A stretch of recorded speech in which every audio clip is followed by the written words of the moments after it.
एक गोष्ट सांगतो, कारण गोष्ट सांगतो म्हटलं की लगेच डोळे उघडतात. गोष्ट आली, गोष्ट ऐक. अच्छा झोपले तर म्हणजे तर इथं नाही, बाहेरचे.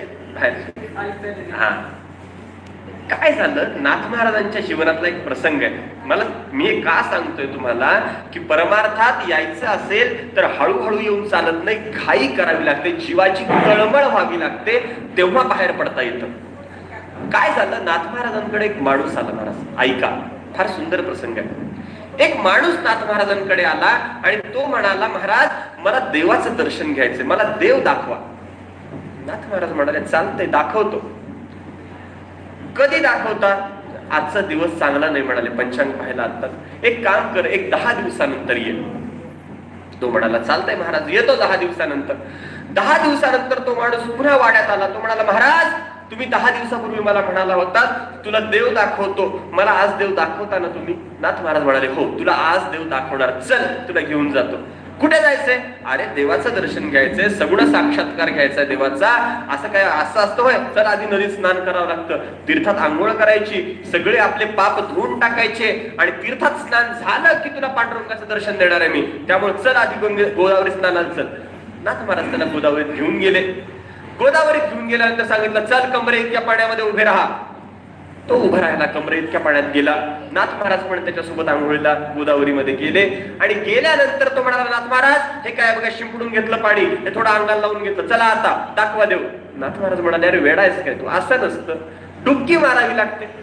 गंगेच्या स्नानाचे काही नियम आहेत. गोदावरी स्नान करायचं असेल, आता तीर्थस्नानाचे नियम मी आता सांगत बसत नाही, वेगवेगळे नियम आहेत ते. आणि तीर्थस्नानामध्ये 3 वेळा डुबकी मारावी लागते तर ते तीर्थस्नान घडतं. पोहणाऱ्यांना तीर्थस्नान नसतं बरं का. तीर्थात पोहू नये. तीर्थाला पोहणं म्हणजे त्या तीर्थाला लाथा मारण्याचं पाप आहे आपल्याला, त्यामुळे पोहू नये तीर्थामध्ये. तीर्थात स्नान करावं, नियम भरपूर आहेत, आता ते सांगत बसत नाही. नाथ महाराज म्हणाले, डुबकी मार, डुबकी मार. 3 वेळा डुबकी मारायच्या. 3ऱ्या डुबकीला तू बाहेर आलास की तुला पांडुरंग दिसणार. तो म्हणाला, वा महाराज चालतंय. पहिली डुबकी मारली, बाहेर आला. दुसरी डुबकी मारली, बाहेर आला. आणि 3री डुबकी त्याने जशी मारली महाराज, नाथ महाराजांनी आपली सगळी शक्ती एकवटली आणि त्याची मानगूट पकडली. आणि ती मानगूट इतकी जोरात पकडली की त्या माणसाने, ऐकताय तुम्ही? बस तेच बघायचं होतं मला, म्हणून थांबलो मी. त्या माणसाने बाहेर येण्याची तयारी केली. नाथ महाराजांनी त्याची मानगूट जे पाण्यात धरून ठेवली, त्याला बाहेरच येता येईल. आता मला तुम्ही सांगा, आता याला कुठलं काही कीर्तन करावं लागतं का? पाण्यात तोंड बुडाल्यानंतर काय होतं?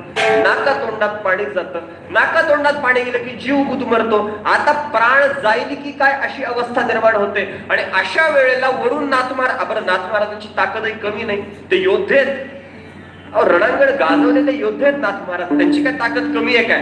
नाथ महाराजांनी आपली सगळी ताकद एकवटून त्याची जी मानगूट पाण्यात धरली, त्याला वरच येऊ देईनात.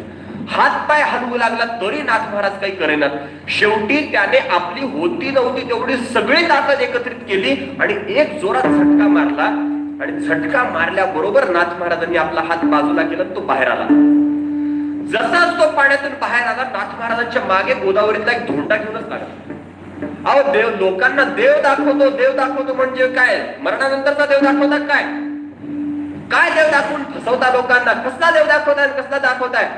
मला तुम्ही सांगितलं, मी सगळ्या पैठणला ओरडून सांगणार आहे आता की नाथ महाराजांनी माझ्यासोबत सांगितलं मला की मी तुला देव दाखवतो, आणि मला मारत होते पाण्यामध्ये बुडवून.